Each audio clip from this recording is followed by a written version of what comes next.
Hello friends, आज हमारी class है 44। हमारा टॉपिक रहेगा आज थार्नडाइक के सीखने के नियम। ठीक है, अधिगम के सिद्धांत। इसके अंदर हम पढ़ेंगे थार्नडाइक के सीखने के नियम। इसके अंदर भी हमारे मुख्य नियम और गौण के नियम, ये 2 टाइप्स के नियम होते हैं। लेकिन आज की क्लास में हम डिस्कस करेंगे मुख्य नियम कौन कौन से होते हैं, तत्परता का, अभ्यास का और प्रभाव का नियम। ओके, तो थार्नडाइक के सीखने के जो मुख्य नियम हैं, इसमें फर्स्ट आता है हमारा, फर्स्ट इज आता है तत्परता का नियम, जिसको लॉ ऑफ रेडियंस बोलते हैं। ठीक है, रेडीनेस बोलते हैं। ठीक है, ये जो नियम है, तत्परता का जो नियम है, इसको क्रिया का नियम भी कहा जाता है। इसका जो दूसरा नाम है वो है क्रिया का नियम। क्वेश्चन आ सकता है आपका कि क्रिया का नियम कौन सा होता है, एग्जाम्पल दे देंगे आपको, या फिर ऑप्शन में आ जाएगा आपका। चार ऑप्शन होते हैं, जिसमें 3 ऑप्शन में मुख्य नियम दे देंगे और 1 ऑप्शन में दे देंगे आपका अलग नियम, जो गौण का नियम होगा। ठीक है, तो उसमें आपको राइट का निशान लगाना है कि इनमें से कौन सा मुख्य नियम नहीं है। तो क्रिया का जो नियम है ये मुख्य नियम है, ये गौण का नियम नहीं है। तो आपको पता होना चाहिए, नोट करके लिख लेना इसको। ओके, तो नाउ स्टार्ट करते हैं हम। तत्परता का नियम, जो क्रिया का नियम है, ये होता क्या है? तो आपका तत्परता का नियम क्या है कि किसी कार्य को करने के लिए व्यक्ति को पहले से तैयार रहना चाहिए। मतलब कि कोई भी व्यक्ति है, अगर वो किसी भी कार्य को कर रहा है तो उस व्यक्ति को क्या होना चाहिए, पहले से ही तैयार रहना चाहिए। यदि व्यक्ति तैयार होता है आपका, ठीक है, व्यक्ति या फिर कोई स्टूडेंट या छात्र, आपका अगर व्यक्ति तैयार है तो वो कार्य को क्या करेगा, आसानी से कर पाएगा। बहुत इजीली तरीके से, आसानी से क्या है, वो उस काम को क्या करेगा, कर देगा। ठीक है, और जल्दी से सीख लेगा उस काम को। जबकि अगर वो तैयार नहीं है किसी भी काम को करने के लिए, तो वह सीखने में उसको क्या होगा, उसको कठिनाई का अनुभव होगा, उसको कठिनाइयाँ फील होंगी कि हाँ भाई ये काम मैं नहीं कर सकता या ये काम मुझसे नहीं होगा। इसलिए किसी भी कार्य को करने के लिए व्यक्ति अगर पहले से तैयार है तो वो कहलाता है आपका तत्परता का नियम या फिर आपका क्रिया का नियम। कि किसी कार्य को करने के लिए व्यक्ति तत्पर रहता है तो आसानी से क्या है, उसको कर पाएगा। ठीक है, फॉर एग्जाम्पल इसमें आता है आपका गणित का पाठ। तो गणित का पाठ का क्या है कि कोई भी अगर छात्र है, स्टूडेंट है, ठीक है, कोई भी अगर स्टूडेंट है, वो छात्र को गणित का पाठ सीखने के लिए, तैयार रहने के लिए, उसे पहले बुनियादी जो गणित है उसके ज्ञान के साथ साथ गणित में भी रुचि उसको होनी चाहिए। तभी वो गणित का पाठ क्या है, आसानी से सीख सकता है। इसका एक एग्जाम्पल और आता है कि अगर कोई स्टूडेंट है, ठीक है, एक स्टूडेंट को एक नया कंप्यूटर प्रोग्राम सीखने के लिए पहले से ही क्या है, कंप्यूटर और सॉफ्टवेयर से परिचित होना चाहिए, होना पड़ेगा। कंप्यूटर के प्रोग्राम को सीखने के लिए उसको कंप्यूटर और सॉफ्टवेयर से परिचित होना पड़ेगा। तो यही आपका तत्परता का नियम आता है। इसका एक एग्जाम्पल और आता है आपका कि घोड़े को, एक एग्जाम्पल है इसमें घोड़े का। ठीक है, कोई घोड़ा है, एक घोड़ा है, घोड़े को पानी के तालाब तक तो हम ले जा सकते हैं। ठीक है, उसको हमने पकड़ा और ले गए, लेकिन पानी पीने के लिए उसको बाध्य नहीं किया जा सकता है। हम उसको प्रेशराइज नहीं कर सकते, हम उसको ज़बरदस्ती नहीं कर सकते कि आपको पानी पीना ही है, पीना ही है, क्योंकि घोड़ा पानी पीने के लिए तत्पर नहीं है। अगर वो तत्पर है तो वो इजीली पानी पी लेगा, अगर वो तत्पर नहीं है तो हम कितना भी जोर लगा लें वो पानी नहीं पी सकता। तो ये है आपका तत्परता का नियम। क्लियर हुआ? सेकंड आता है आपका अभ्यास का नियम। ठीक है, जिसको हम बोलते हैं लॉ ऑफ प्रैक्टिस। तो ये क्या है आपका कि बार बार किसी कार्य को या क्रिया को करने से वह संबंध मजबूत हो जाता है। ये फैक्ट है ही कि अगर हम कोई भी काम को बार बार करेंगे तो वो क्या है, वो काम कैसा हो जाएगा हमारा, वो काम हमारा कैसा हो जाता है, मजबूत हो जाता है। फॉर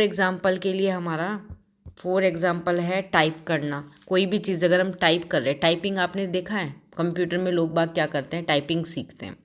तो अगर हम टाइपिंग की प्रैक्टिस डेली अभ्यास कर रहे हैं, पहले क्या होता है कि हम 1 मिनट के अंदर सिर्फ 10 वर्ड्स लिख पा रहे हैं, लेकिन फिर 1 मिनट के अंदर फिर हम 20 वर्ड्स लिख पा रहे हैं, फिर 1 मिनट के अंदर हम 25 वर्ड्स लिख पा रहे हैं। तो ये सब किस चीज़ के थ्रू होता है, ये होता है आपका अभ्यास के, कि हम जितना अभ्यास करेंगे हम उस क्रिया को क्या करेंगे, बहुत जल्दी से समझ जाएंगे, जल्दी से सीख लेंगे और हमें याद भी रहेगी। एक एग्जाम्पल और है इसका कि यदि हम किसी भी रूप से किसी भी भाषा का, ठीक है, कोई भी भाषा है उस भाषा का अगर हम अभ्यास करते हैं तो आप उसे बेहतर ढंग से सीख पाएंगे, ठीक है। लेकिन यदि आप भाषा का अभ्यास करना बंद कर दोगे तो आप उसे भूलने लगोगे। तो अभ्यास का नियम है कि अगर अभ्यास करते रहोगे, बार बार करते रहोगे, तो क्रिया से उसका जो संबंध है वो कैसा हो जाता है, वो आपका संबंध जो बॉन्ड जो होता है वो मजबूत हो जाता है आपका, ठीक है। नेक्स्ट आता है आपका प्रभाव का नियम। नेक्स्ट इज प्रभाव का नियम, जिसको हम बोलते हैं लॉ ऑफ इफेक्ट, कि किसी भी अनुक्रिया या व्यवहार का जो परिणाम होता है, जो रिजल्ट होता है, वो व्यक्ति को या तो संतुष्ट करेगा या फिर उसको क्या करेगा, असंतुष्ट करेगा, ठीक है। ये होता है प्रभाव का नियम, कि इस नियम को संतोष या फिर असंतोष, इसका नियम भी कहते हैं। ज़रूरी नहीं है कि प्रभाव के नियम से, संतोष और असंतोष के नियम से भी क्वेश्चन आ सकता है, कि जिस कार्य को करने से प्राणी, स्टूडेंट, छात्र कोई भी हो, उसको अगर रिजल्ट पॉजिटिव मिल रहा है, जिससे उसको क्या होता है, सुख और संतोष प्राप्त होता है, तो इंसान क्या करेगा, छात्र क्या करेगा, कि वो उसी काम को बार बार दोहराता है। प्रभाव का मतलब यहाँ यही है कि कोई भी हम काम कर रहे हैं उसका अगर हमें परिणाम जो है वो सुखदाई है, वो हमारे क्या है, हित में है, उसका रिजल्ट जो है, तो हम उस काम को क्या करेंगे, बार बार उसको दोहराएंगे। तो ये होता है हमारा प्रभाव का नियम। फॉर एग्ज़ाम्पल एक इसमें आता है कि यदि कोई स्टूडेंट, छात्र को गणित का एक सवाल हल करने के बाद, मतलब कोई स्टूडेंट है, ठीक है, उसको हमने क्या करा, एक मैथ्स का एक सवाल दे दिया, उसने तब वो सवाल कर दिया, तो हमने उसको क्या दिया, एक पुरस्कार दिया, हमने उसको एक गिफ्ट दिया। तो वह भविष्य में और गणित के सवाल हल करने की अधिक संभावना रखता है कि हाँ भाई, मैं क्वेश्चन जो है उसको सही करूँगा, उसको सॉल्व करूँगा, देन मुझे क्या मिलेगा, गिफ्ट मिलेगा, मुझे क्या मिलेगा, पुरस्कार भी मिलेगा, ठीक है।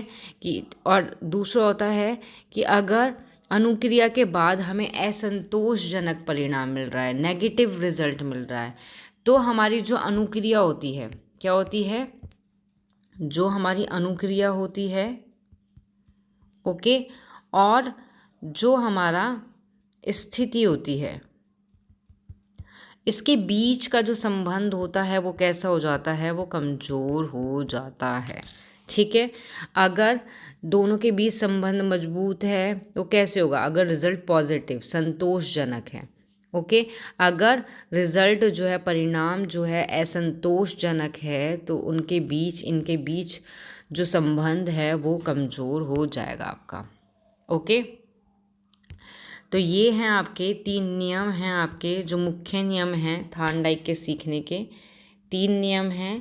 तत्परता का नियम, लॉ ऑफ रेडिनेंस, अब सेकंड है अभ्यास का नियम, लॉ ऑफ प्रैक्टिस, थर्ड है आपका प्रभाव का नियम, लॉ ऑफ इफेक्ट। तो ये 3 नियम हैं, इन 3 नियम के बारे में ही आज हम पढ़ेंगे। आपकी छोटी सी क्लास रहेगी, थोड़ा थोड़ा करके लेके चलेंगे, टाइम बहुत है आपके पास, थोड़ा पढ़ो लेकिन सॉलिड पढ़ो, कि जो आपको दिमाग में फिट हो जाए बिल्कुल, कि आपका वो दिमाग से निकले ही ना। अगर एग्ज़ाम में क्वेश्चन आता है तो आप उसको एक बार में ही कर लो, एक बार देखते ही समझ जाओ कि हाँ भाई, ये वाला क्वेश्चन तो वो वाला क्वेश्चन था जो हमने पढ़ा था थ्योरी में, ठीक है। तो इनमें से ही आपके क्या हैं, इन्हीं में से आपके क्वेश्चन बन के आ जाते हैं एग्ज़ाम के अंदर। कि क्वेश्चन में आता है, देखो फॉर एग्ज़ाम्पल के लिए मैं एक बता भी देती हूँ आपको। क्वेश्चन में आ जाएगा कि मुख्य नियम नहीं है।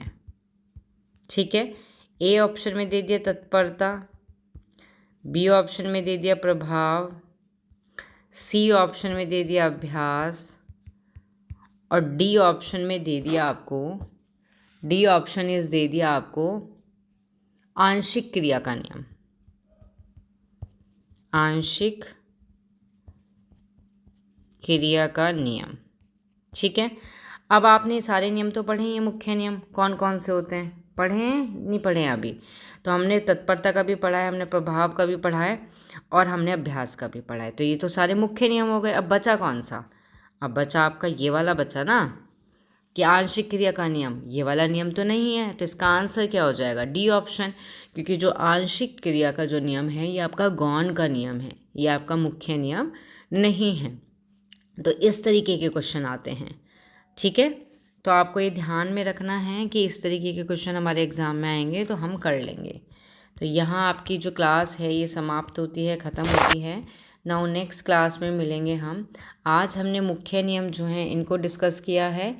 नेक्स्ट जो क्लास होगी हमारी उसमें हम जो गौण के नियम हैं, गौण के नियम भी हमारे कितने हैं? 5 हैं। आपके जो मुख्य नियम हैं ये कितने हैं? 3 हैं, और गौण के नियम 5 हैं, तो उनके बारे में पढ़ेंगे। ठीक है, जिसको भी क्लास पसंद आई हो वो इसको लाइक शेयर सब्सक्राइब करना ना भूले। Thank you.